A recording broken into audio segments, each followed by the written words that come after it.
it's Patricia from Smiling Eyes, a Yankee in the South, what some middle-aged woman will do. Lilacs, grass lawns, and ornamental pears. That's from another part of the South, but they gotta get thrown in there. So, light moment. I praise you, for I am wonderfully and fearfully made, and I know this full well. Psalms 139:14. So, I'm going to start with lilac posers. So, back in Massachusetts, at one house I lived in, it had white lilacs. And lilacs smell wonderful, and they get little flowers that look like, and then they're connected to, you know, a bunch of them, and it makes it look like it's, you know, a big flower, little flowers. It's really pretty. So I'm down here in Texas, and I see a tree. It's like a tree bush thing, and it looks like lilacs, and I'm all excited. And first of all, I'm a little taken aback because I'm like, maybe I shouldn't be that excited, because it's summer, and usually at the beginning of summer, Massachusetts, the lilacs are on. And this was summer, so I'm going, maybe this is a distant cousin, I don't know what's going on. So I go over, it looks like lilac, but it doesn't have the smell, that wonderful fragrance. So it was a poser. So we are going to parlay into lawns again, and we will make sure we hit that topic a lot, because Texas lawns are fascinating. Between the hay lawns, and then you get a little bit of green for a little while, but this is the best part. So I made sure I researched a lot before we talked about this.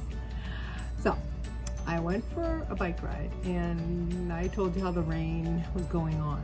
So now we're parlaying into the rain's gone, so the heat's coming. So I tried to get up really early, because I'm like, you know what? I started running, but I'm like, you know, obviously indoors. And I said, wow, you know, I want to still see if I can slip in another bike ride. So it was like 84, 86 when I left. So usually I slip into denial. So I go, I run my errand, and then on my way back, I was gonna say hi to a lady from my book club, Sheffels. And I call her that because she's originally from Buffalo, New York. So you can figure out why she's called Sheffels. It started out with the whole song. It just, you know, got down to just one word. So anywho, I'm like stepping on her lawn, looked kind of wild. So I'm like stepping on it, and it's making a crunching noise. And usually grass looks like it's just, you know, a bunch of different ones popping up. And this, it looked like little trees or ferns. I looked closer, and I'm like, what? So we will get back to that. That just, it was wild. I'm just like, I grew up, and that doesn't look like the grass on the lawns I've seen.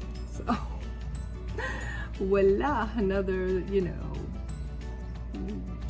know, is that I found out that when you go to a different culture, you know, it helps you be successful in your thinking. So anywho, we're gonna parlay into my new favorite, why, I say why, ornamental pears. So I'm talking to my bestie. She moved to a part of the South, but she's not in Texas. She's in another part of the South. So we would talk on the phone when we're exercising, and she's coming back from the exercise, walking through her yard, and she starts talking about her ornamental pears And I'm like, I remember her mentioning pears, but I don't remember the ornamental part. So I'm like, why? Because aren't pears to be pulled from a tree and eaten? Why would you have decorative ones in your yard? I mean, I can understand the aesthetics, but I don't know. Sorta, kinda. I'm not fully on board with that. But, so, the next installment, because we've had a lot of comments about, so now we can talk about it. We're going to talk about the eyebrows. So, remember to subscribe, and I'm going to parlay into that. See you in a little bit. Bye.